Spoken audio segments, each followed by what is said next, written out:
What's good, people? It's about that time to randomly relay reverse rants, no hate. So, I was listening to a Philip Hrgovic interview.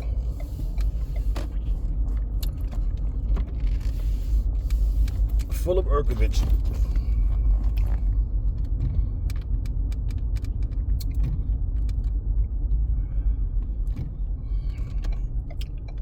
people are entitled to their opinions, but his opinion is, he's obviously biased, and his opinion is, it's weird to me.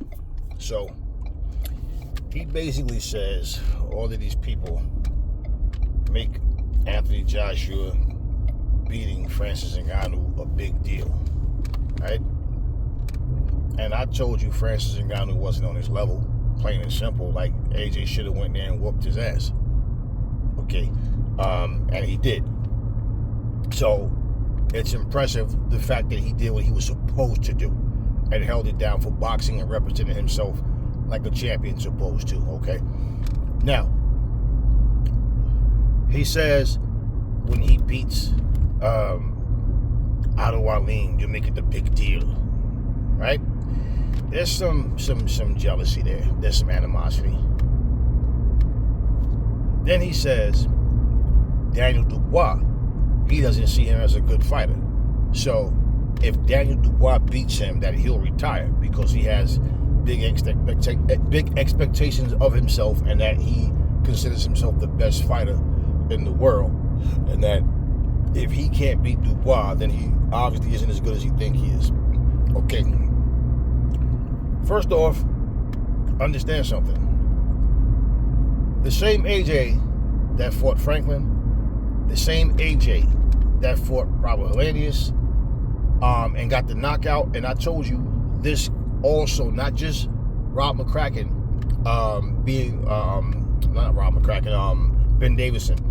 I said from Rob McCracken to Robert Garcia, Ben Davison was able to give him here. Get that confidence back. Just, okay, this is what you need to be doing. And I told you, even that Robert Helenius knockout could have been that spark that he needed, because pretty much it was a one punch. He landed that shit, and it was like, okay,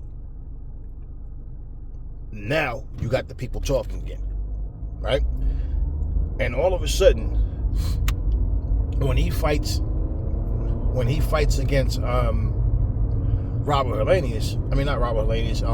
Wallin, people was picking Ngannou Wallin to actually beat Anthony Joshua. He's a very good boxer. He's this. I don't know what Philip Hrgovic's thoughts was. I don't know who he had on the fight. It would be interesting to know what he actually thought. Who did he think was going to win? I don't know.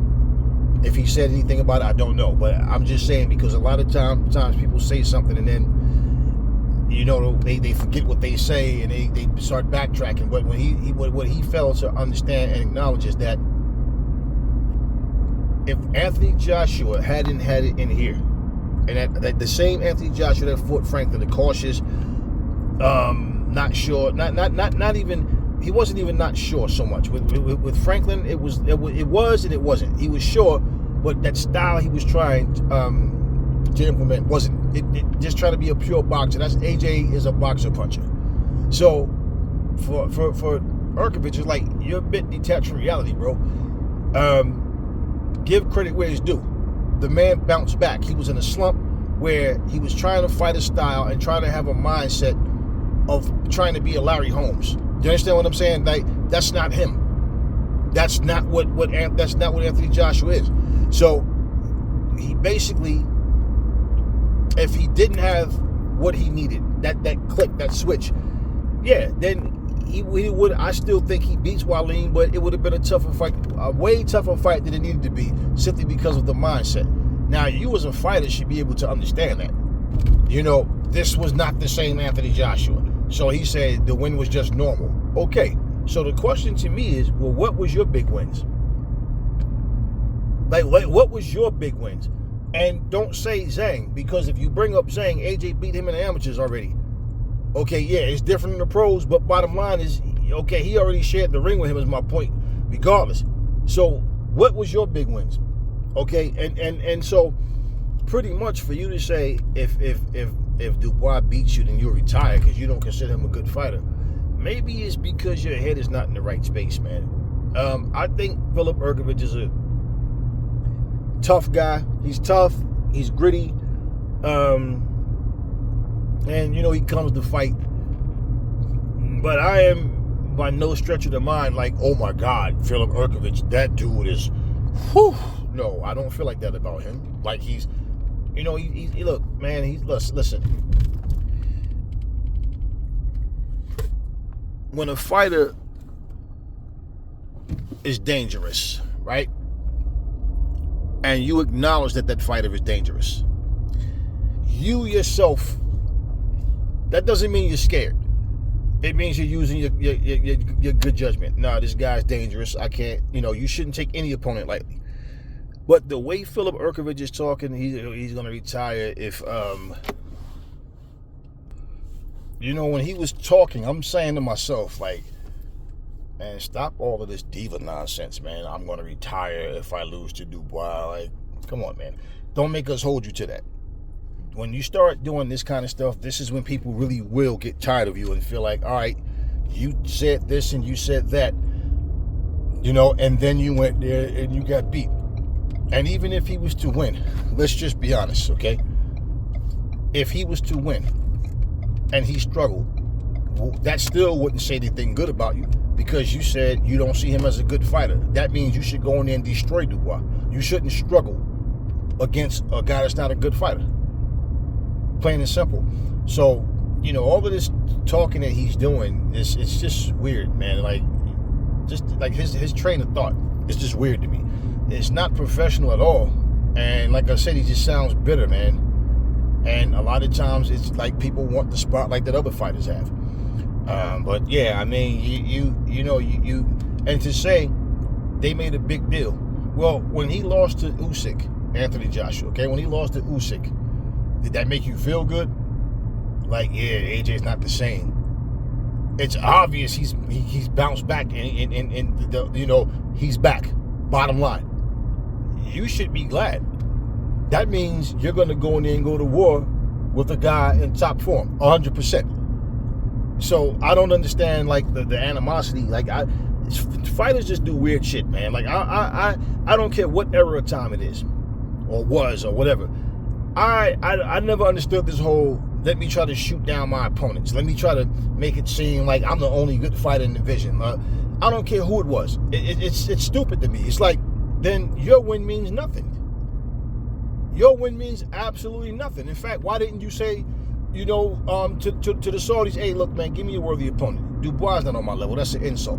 Why didn't you say that then?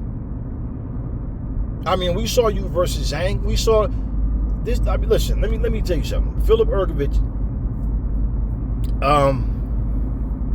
he's gritty and he's a tough guy. He comes to fight. But to be honest with you, I'm not like really impressed by Philip Hrgovic. Bottom line, I'm really not impressed by him. Slow feet. He's there to be hit. Straight line, no head movement, no defense. Just another, I'll take the punishment if you give it to me. If I can take it, I'll take it type of guy. And he just comes and people find that like, okay, he's in exciting fights because they go back and forth and they're, eyes swollen. Like I told you guys, man, I'm into like all around skills, man. I'm not into this one dimensional or half-ass. You got a good jab but no power. You got a hand speed but no power. You got power but no hand speed. You understand what I mean? I'm not one of those. Everybody doesn't have the same abilities, and we understand that. But the way Philip Hrgovic is talking, man, is like, you can think what you want. You can think you're the best heavyweight in the world. Aside from your fans, your biased fans, just be real. Who the hell sees Philip Hrgovic as the best fighter? Many fighters say that. Jamel Charlo got his ass whooped by Canelo Alvarez and stood there on his post-conference interview and said, I still think I'm the best fighter in the world. Okay? When were you ever the best fighter in the world? you were considered the best at 154. But just saying, like, people love to say, you know, I'm the best fighter in the world, or I believe I'm the best fighter in the world. And it's like when they say these things, do they really think everybody see them the same way? You know, I just feel like it's something about today's fighters. And don't get me wrong, it's not like trash talking and insulting your opponents is something new. I'm just like trying to understand, like, if I tell, when is the mindset going to change? If I sit here and tell you that this guy's trash, he's a bum, or he's not on my level, I don't see this guy as a good fighter, then what the hell do I want to fight this guy for? Why would I want to fight a trash fighter? And then if one day somebody says to you, to Philip Hrgovic, well, who did you beat? You ain't beat nobody. And he bring up Daniel Dubois. Say if he beats him and he bring him up, then it's like you yourself said the guy wasn't even a good fighter. You know, and then he says if he beats him, then he'll consider him a good fighter. Okay, that's hypocritical. If Daniel Dubois beat you and you say, okay, well, now I have no choice but to say he's a good fighter, right? Or AJ, or any, right? Or him or AJ, since you're saying that they're overrated, then why the fuck would you retire? Because you just said if they said one minute you say if you lose to Dubois, that means you're not as good as you think you are. Then you say if Daniel Dubois beats you, you'll admit that he's a great fighter. Make that make sense. If you lose, you're going to retire because obviously you're not good to lose to the likes of a Daniel Dubois. That's what you're saying. But if he beats you, then you'll give him credit and say he's a great fighter. So why would you retire?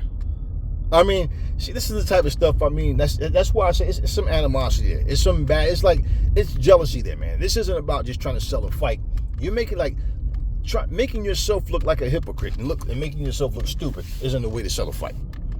But this is pretty much, you know, what he said. And I'm just listening to him and it's like, okay. It wasn't really much going on in the interview, but just him talking like he's the only good fighter in the goddamn division. And really, this type of interview, I'm pretty sure it rubbed a lot of people the wrong way. And one thing I will always say is this. If I want people to notice me and I'm in this ring fighting, that's what I need you to know me for. Not because I talk shit, not because I can make you laugh or, I have a temper and all of this, everything other than my skill set. That's like, when you listen to an artist and this dude is serious about his lyrics and all you saying is shit like, yo, that beat go hard. Oh, yo, the drums on there. Yeah. Yo, I like that little sample. Like, you don't think that you want to offend that guy? Because it's like, damn, you talk about everything other than my lyrics. I wrote the song. Pay attention to the lyrics. So it's what I'm saying. That's what you get paid to do. You're a fighter. And I don't know, man. It's just one of these things. Once again, another fighter speaking as if the only good fighter in the division is himself. He has expectations, and okay, that's all good. You can, I can sit here and tell myself that one day my legs are going to be so strong that I can jump to the moon. I'm just saying. It was just a weird interview, man. Like his him, like his insights are just weird to me. He's just biased. I just can't see this being a way to try to sell a fight. And just the way he was answering the questions and responding, he's like very arrogant, man, and egotistical. And look, I like Daniel Dubois as a fighter. I really, I don't care. I never really cared for Hrgovic, even though, like I say, he's a tough guy. That's all. He's a punching bag to me. He's just a fucking punching bag, man. And there's nothing special about him, man. It's nothing special about Hrgovic, man. Like, no special effects about him. Just like I said, a guy that just no fucking real defense. He packs some power, and he comes to fight. But there's nothing special about his skill set. May the best man win. But when you talk like that, it's like, okay, cool. I hope Daniel Dubois stretch him. Daniel Dubois, all of them, they say their little shit here and there. And when AJ was see, and that's the thing, when AJ wasn't looking so hot, everybody had something to say about him. He bounces back, and instead of saying, "Hey man, job well done," he came back and he looked sharp. No. Instead of that, it's they make a big deal. No, well, I don't understand the shock, because AJ already he was always a solid fighter, but like I say, he went through a slump. I didn't understand the shock of why people was acting the way they did when he beat Ngannou. And I'm plain and simple. Ngannou needed to get sent back to MMA, and AJ is the one responsible for him not being going forward in his boxing career right now. Okay, but even with the Otto Wallin situation, they really counted AJ out. So I'm pretty sure Hrgovic heard talks. He's seen what was going on. So it's like I said, man, it's some type of animosity. It's something inside of him, some jealousy or something. Because at the end of the day, man, when a fighter gets better, okay, like for example, look at what just happened with Devin Haney, right? Now, Devin Haney, which I'm gonna I got another video about that. But if Devin Haney comes back and he comes back and looks sharper than ever, he comes back and it's like, oh shit, okay, see, that's what you should have did against Ryan type of situation. Why would you not acknowledge, okay, he bounced back? Now, if he comes back and he looks lackluster, and people are going to start saying, yo, that beating Ryan put on him, man, he's not the same. That's how it always goes. And, so what I'm saying is, if you can notice when a fighter isn't looking so good, you should notice when they do look good. Simple as that. This is what, and this is what makes me laugh when people talk about how dangerous Wilder is. Because I'm like, Wilder is the most one-dimensional champion I've ever seen in my life. Ever. The most one-dimensional guy, heavyweight fight I've ever seen, win a belt. And but y'all keep talking about, but the right hand, and that's all he has. Yet, y'all act like the right hand is not an actual punch. Like he actually has a gun in his hand. And I'm sitting here like, okay, you see what I mean? Even when Joseph Parker beat him, excuses. I'm going to post something, the percentage, the betting odds. It was. I'm going to show you how much of a favorite Wilder was to Joseph Parker. I'm going to post it in the community section. It's something I copied, and I'm going to post it for you guys. But I'm just, what I'm saying, I don't care if you want Wilder to win, even if you think he's going to win. What I'm saying is he lost, and people will act like, I can't believe it. Like Joseph Parker was trash. Philip Hrgovic, when guys are salty and they talk like that, I just want to see them lose. Like if I got to pick a winner, beat the salty one's ass. He's talking too much smack. Doesn't mind, personally. I don't care personally, but I do that. I like Daniel Dubois as a fighter. But yeah, I mean, I'd be pulling for him even if Hrgovic didn't say that stuff. But it's like, now I want to see him really smack his ass up and hey, listen, either he's gonna win or he's not. But bottom line, that's what the fights are about. But don't beat Dubois and then start talking shit about yourself like you just accomplished something when you yourself just said the guy ain't that good. And you said when he beat Jarrell Miller, people made a big deal. Okay, what fucking fights did you have that people should make a big deal about then? This is what I mean, man. What's the guy, the Russian guy, that on the first card, Saudi card, there was this guy's big and scary, and he went in there and got the shit beat out of him. Same thing with him. I can't remember his name, but the same thing with him, man. They made it sound like this guy was some monster in the ring. I'm like, man, this limited, fucking slow. Yeah, he got power, but it was nothing special about this guy, and he got the shit beat out of him. And it was like, yeah, why are y'all so shocked? I never thought much of that guy either. Hrgovic, man, is I mean, he's just Hrgovic. We'll see what happens when he fights Dubois. Now, and we're also going to see if he's just running his mouth or if he's really going to retire if he loses. That's really something stupid. That's like a stupid cloud to hang over your head. Because if you don't retire, then people are going to look at you like, man, you just running your mouth. You talk a lot of trash. You said if you lost, you was going to retire, so retire. Otherwise, what are you going to do? Make excuses? Or are you going to do like Jarrell Miller and then say, hey, he's better than I thought. He got my respect, just to turn around and make excuses later and make an excuse as to why he beat you. Like, I don't know. But, hey, I just thought that interview was, like, his insights on that interview was just weird, man. Anyway, Tell me what y'all think about Philip Hrgovic in his comments. Never fall in love with lies. Remember, the truth brings hate out of people. And I will catch y'all on the next video.